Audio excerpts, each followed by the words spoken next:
Hey everyone, welcome to the Self-Awareness Journey podcast. I'm Melissa Albers. And I'm JJ Parker. This podcast is for seekers of happiness, joy, and a centered approach to success in life. Seekers of their true, authentic selves.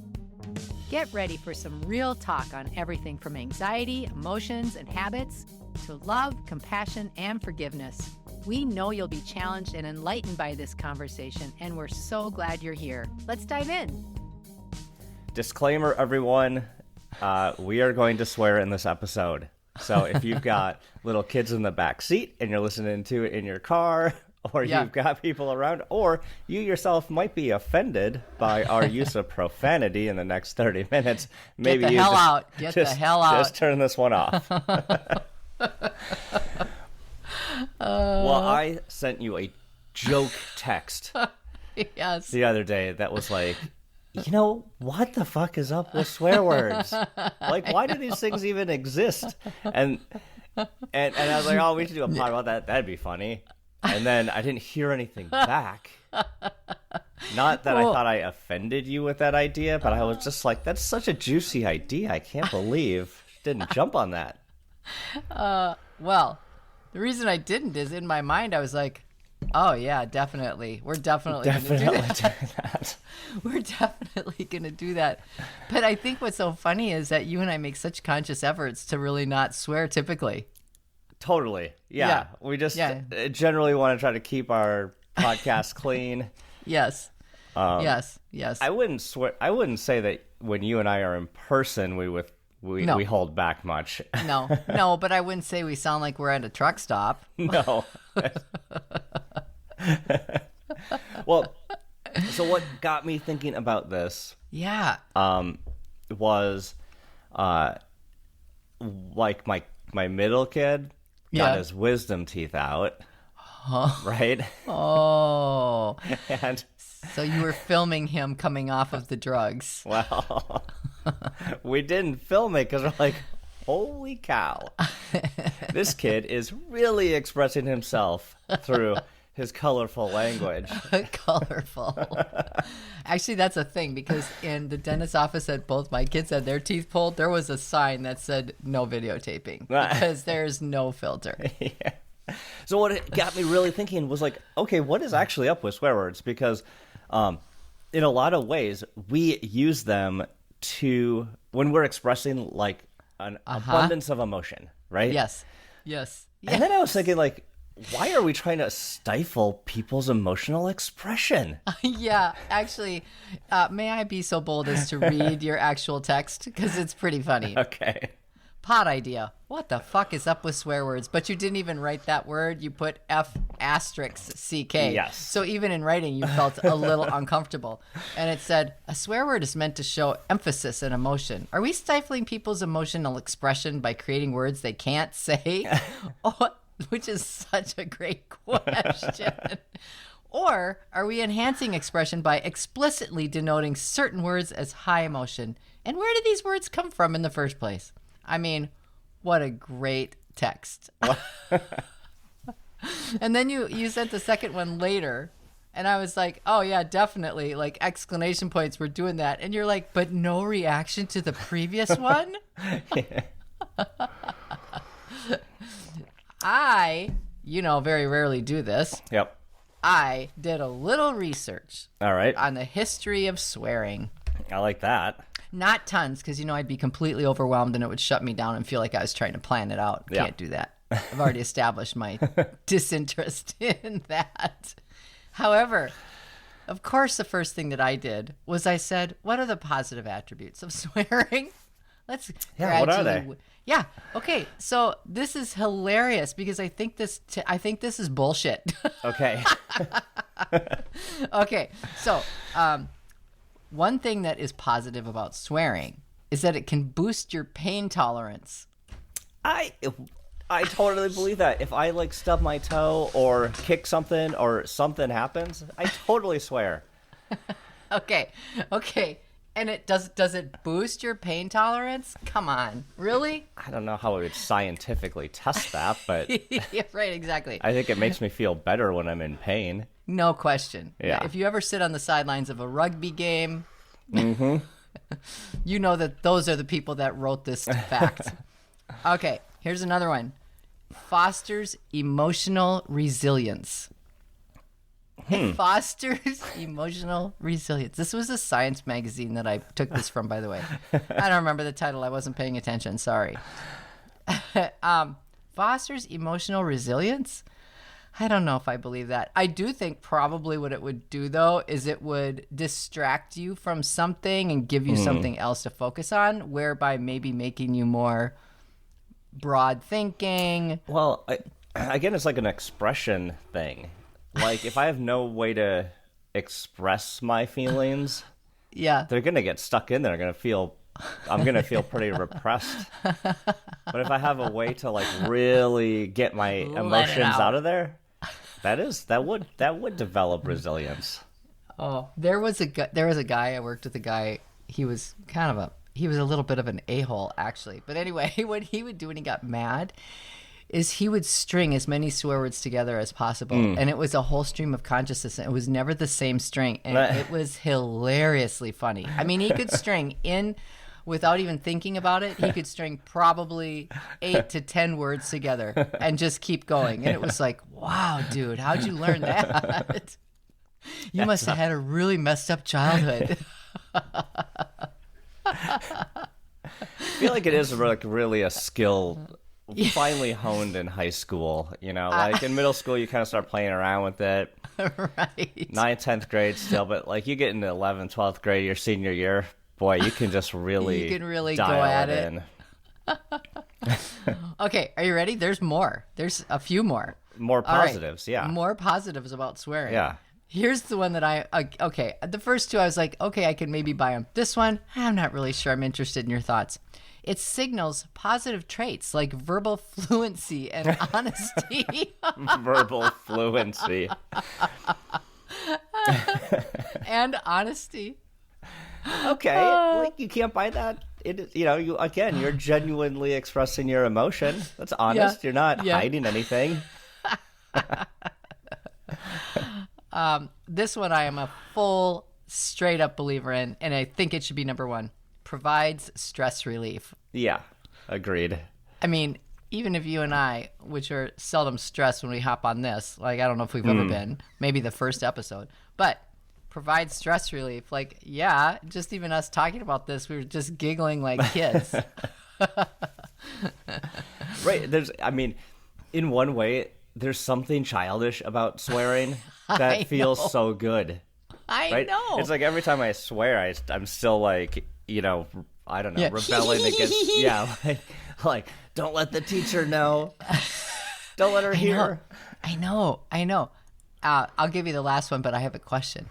So I have a question for you. It's like that feeling right there that you just described. I think we all have that feeling. And is that the feeling that we seek when we swear? I think so. I don't know. That's a good question because it feels like a little rebellious. Yeah. Right? It feels like a little naughty, like you shouldn't do it.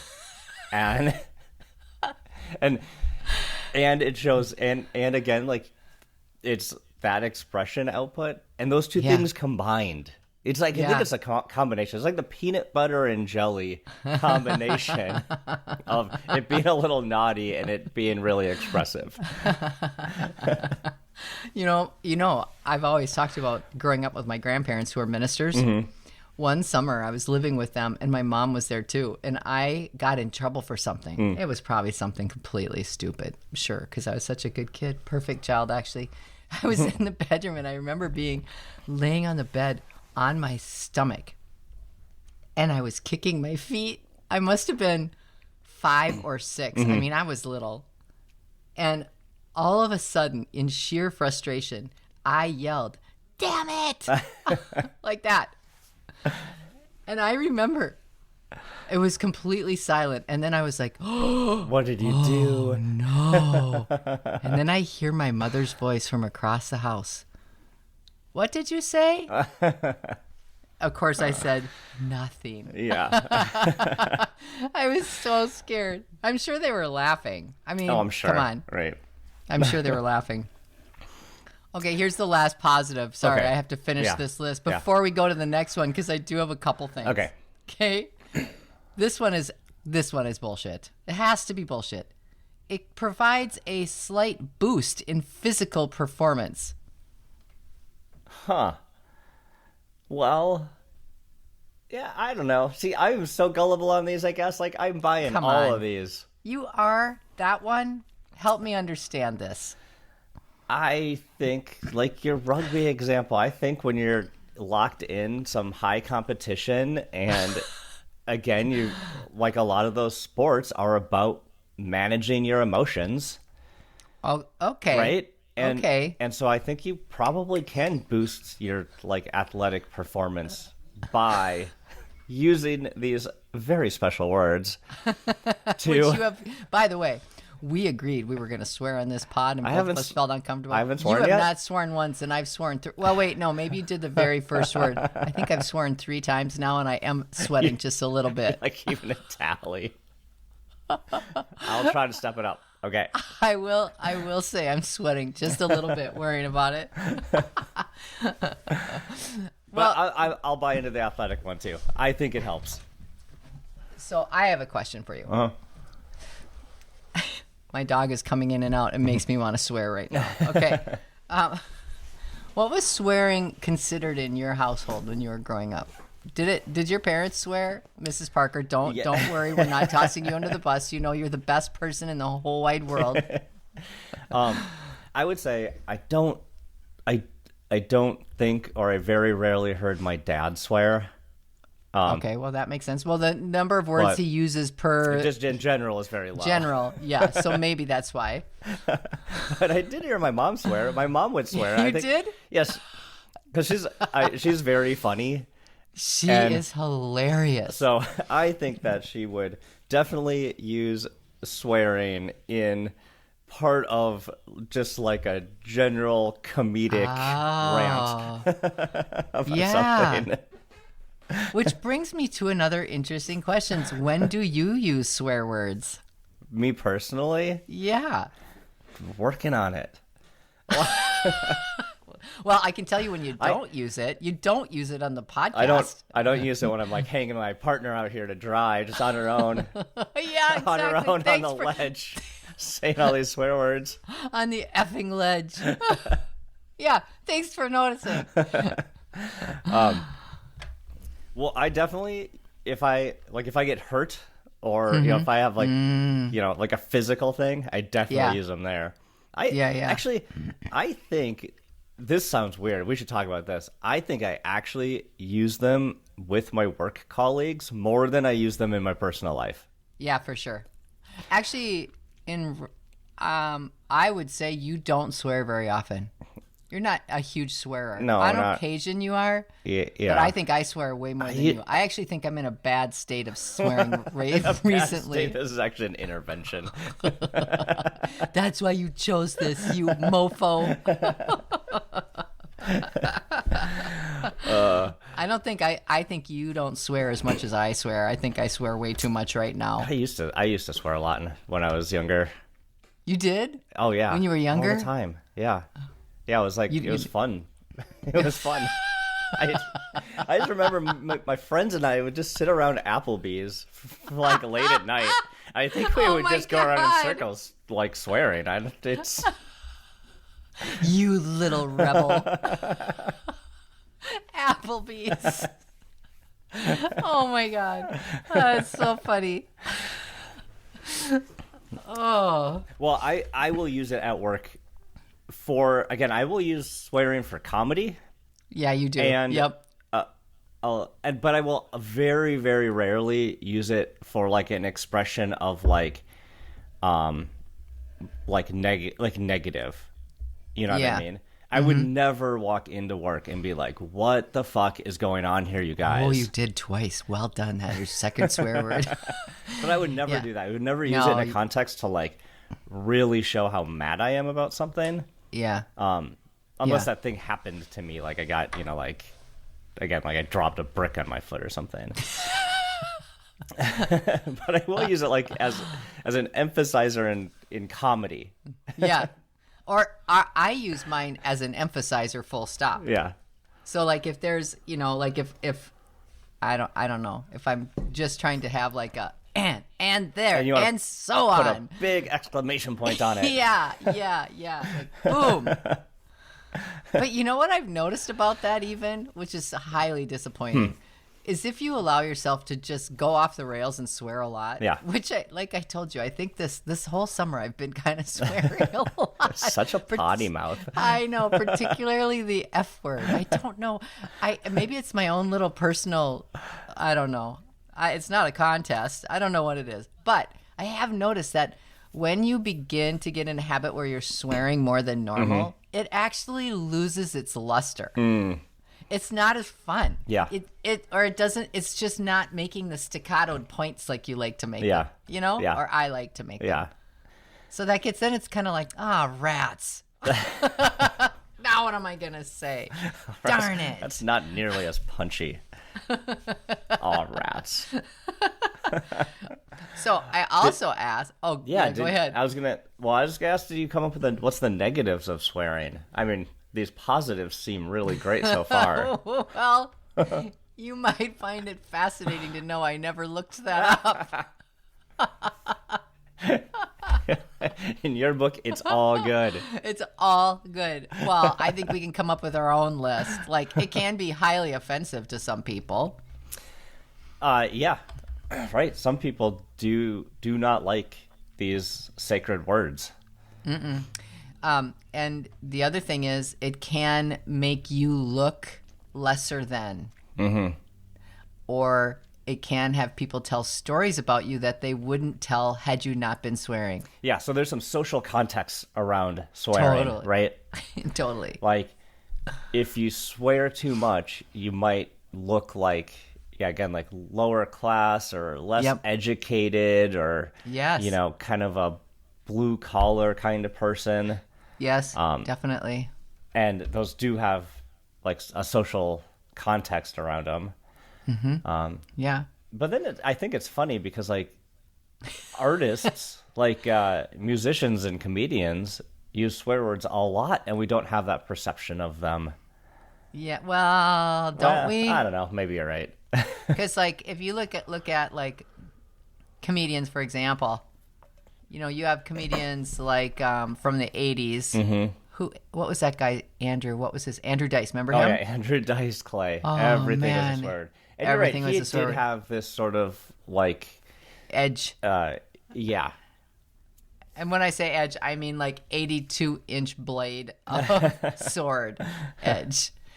Yeah. But then, if you look at some of today's more really popular ones, you have like Leanne Morgan, who's in her 50s. She's a comedian. She never swears, but she's rising.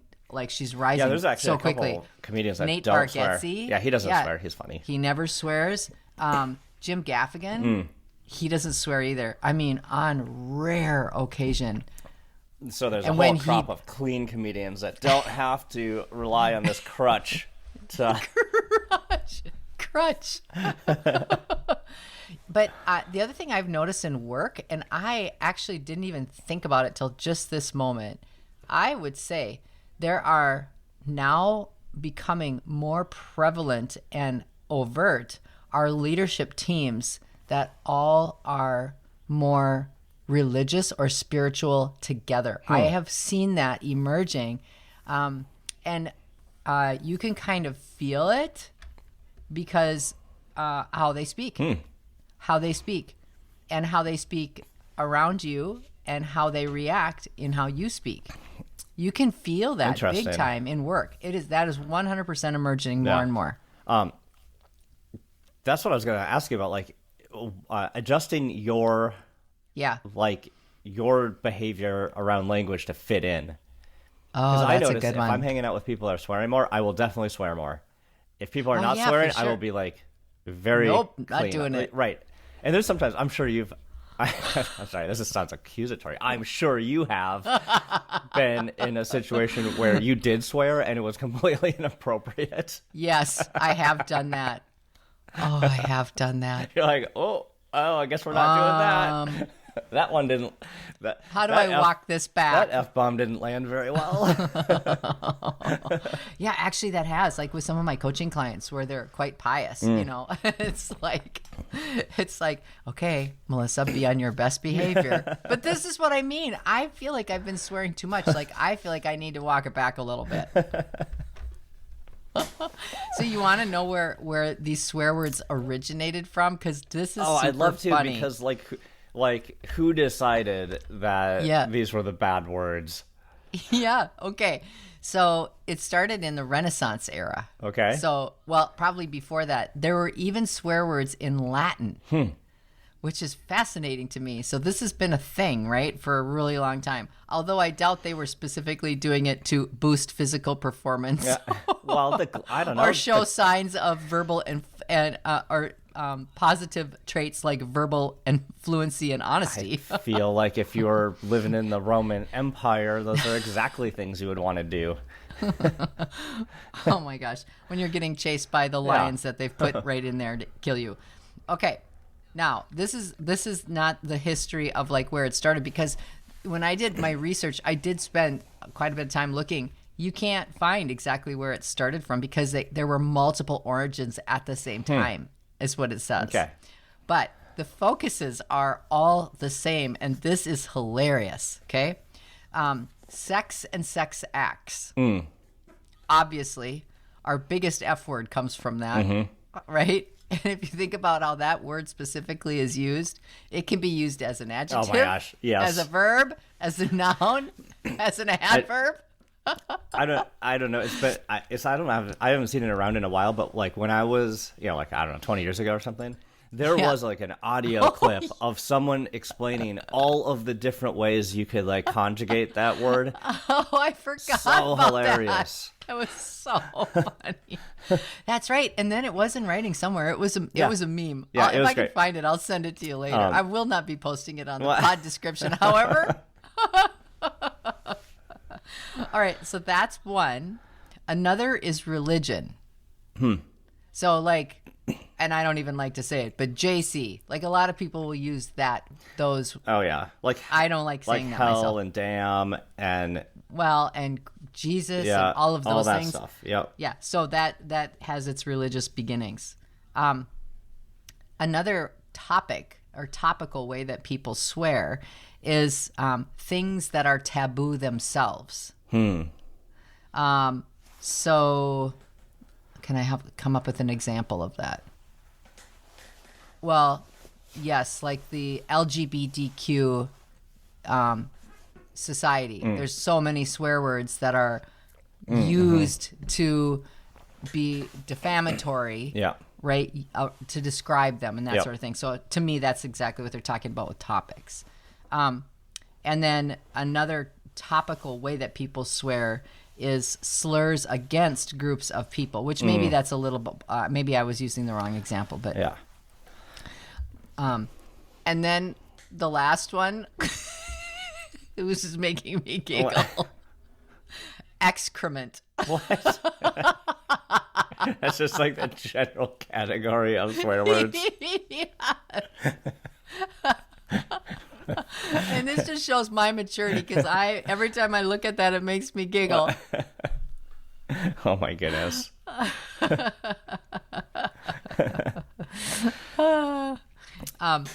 But yes, like when you were little, like, do you ever remember, or you've seen little kids or heard little kids where they'll be like, poopy pants, like you're a poopy pants. And that is like their biggest form of discredit. Yeah.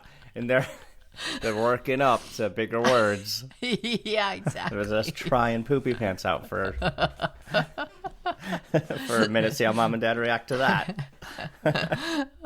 And then the other thing that I found kind of interesting is I was like, because I was like trying to figure out how do people choose what these words are, and like words now aren't really, some of them aren't anything like the words before. Yeah. Like why is that? Yeah. The other thing I like about some of these words is like they're non-swear substitutes. Like you can't say fuck, but you can say frick. Like, Yeah. right. Or freaking. Yeah. or heck, Or flippin'. or dang. You're like, who are you fooling here? Shoot. Yeah, Or shoot. rats. No one says rats. That's just you. I say rats. I know. But isn't it, here's the question though. Isn't it the same thing? Yeah, yes. I would think so. Yeah. But if we're again, gonna... there's so much complexity with like social, with these social things, these social norms. It's like, Yeah. you know, like saying the F word's too much, but saying frick is somehow okay. It's, you know. Right. And again, to me, it's like you're kind of saying like, oh, well, you can't show that much emotion. You can show some emotion, but you can't show that much emotion. Right? Yeah. Yeah. That might be your Scandinavian heritage poking out, JJ. You might want to tuck that back in. Tuck that back in. No, I agree with you. The other thing that I thought was kind of interesting is that trying to figure out which swear words are like, because you've noticed there are certain words that take fire, and then everybody's using them, right? Phrases, words, and I think the same thing applies to swear words, and then other ones kind of die down. They're not as like the word "damn" is used to be considered, you know, quite taboo, and now it's, in my opinion, it's really not. Do you think the same way, or do you still think that's a bad like? No, again, it's kind of like to me, in my circles, it's kind of like a second class. It's not as bad. Second class. And they said most swear words have their energy now is through preoccupation of the time is what creates the importance of swear words, which I think is a fascinating way to phrase that. That is. Yeah, I remember back my grandpa used the word hell, and it was like really impactful back in the 80s when I was a kid. But then now if someone says that, it's just like, I don't know. Yeah. Okay. Yeah, it's just part of everyday life. Yeah, like, what the hell? Like, you hear that all the time. Well, maybe at your work. Well, this is kind of making me like at least rethink the words. Like maybe I don't know. Maybe they really do not have as much luster anymore for me as I think. Okay, now I'm kind of like, oh, why even bother? How dumb. Our I'm not gonna disclaimer swear should have anymore. been like, we're gonna ruin the fun of swear words, so you might want to just skip this one before we ruin your fun. We're like buzzkills over here.